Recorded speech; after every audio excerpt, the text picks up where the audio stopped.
10th class basic proportionality theorem గురించి ఈరోజు తెలుసుకుందాం.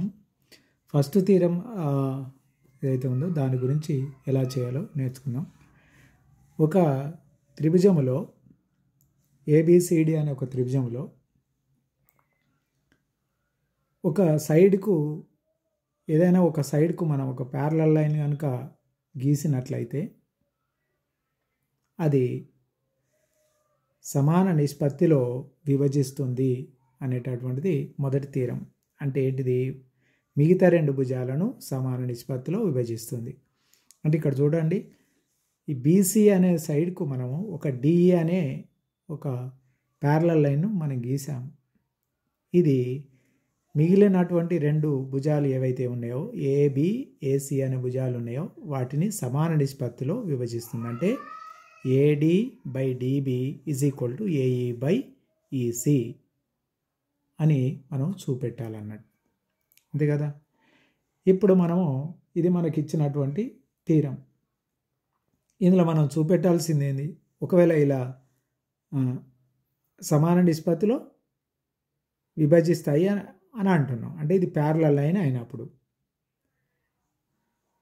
అప్పుడు మనం ఏం చూపెట్టాలి? AD by DB is equal to AE by EC అని చూపెట్టాలి. To prove required to prove AD by DB is equal to AE by EC అని చూపెట్టాలి.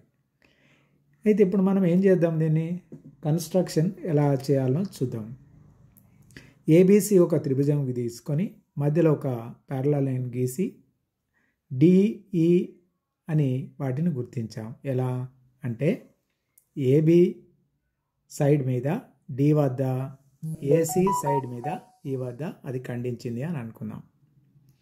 ఇప్పుడు మనము ఈని తర్వాత బిని కలిపిద్దాం. అట్లాగే ఈ డిను సిని కలిపిద్దాం. Join the two sides, that is BE and DC.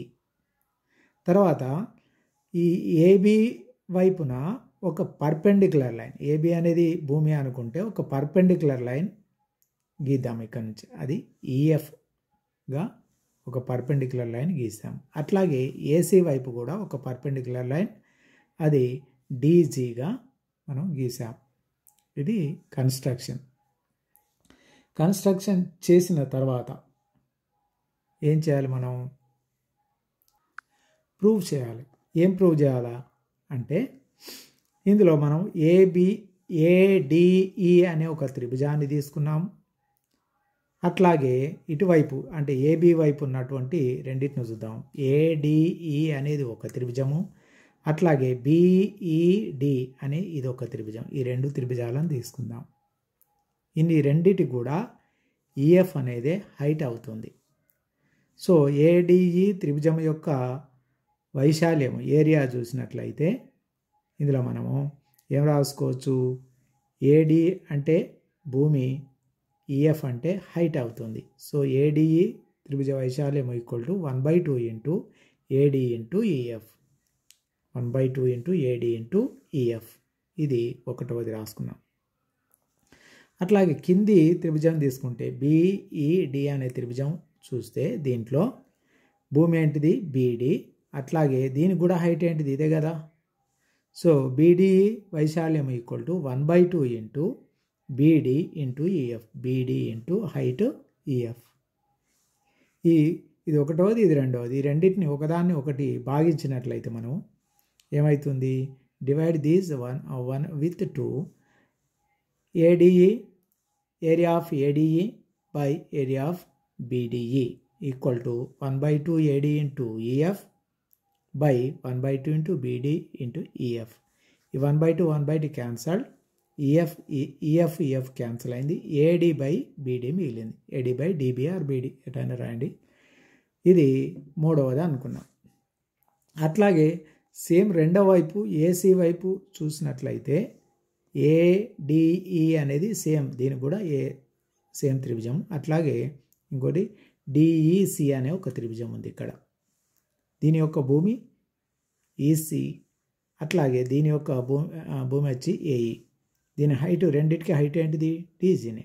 So ఇటువైపు నుంచి తీసుకుంటే Similarly, triangle area ADE is equal to భూమి into height, the base into height. What is base?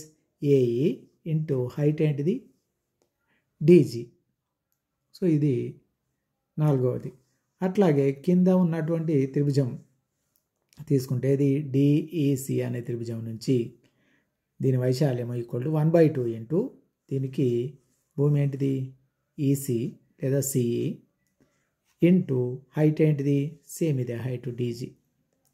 So ఇది 5వది. ఇప్పుడు ఈ రెండింటిని ఒకదాంతో ఒకటి భాగించినట్లయితే త్రిభుజ వైశాల్యం ADE by area of DAC equal to 1/2 AE into DG by 1/2 C into DG.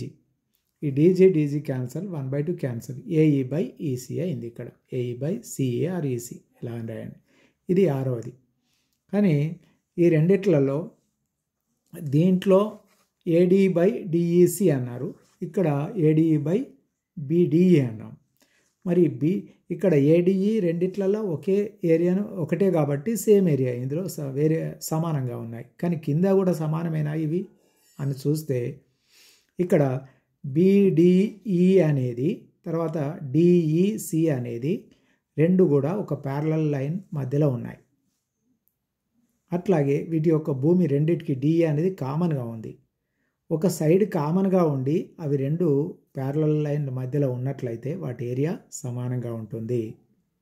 కాబట్టి BDE వైశాల్యము అట్లాగే DEC వైశాల్యం రెండు కూడా ఈక్వలే అవుతాయి. కాబట్టి మనం ఈ రెండు ఒకటే అని రాసుకోవచ్చు. సో అప్పుడు ఇదేమొచ్చింది మనకు? AD బై BD వచ్చింది, AD by DB or BD. రెండవది ఏమొచ్చింది? ఇక్కడ AE బై EC వచ్చింది, EC or CE. So AD by DB equal to AE by EC అని ఆ రెండింటి నుంచి మనం రాయగలిగాం. ఇప్పుడు మనం చూపెట్టాల్సింది ఇదే కదా, AD by DB is equal to AE by ECనే కదా. సో అదే కదా వచ్చింది. కావున ఇది నిరూపించబడింది.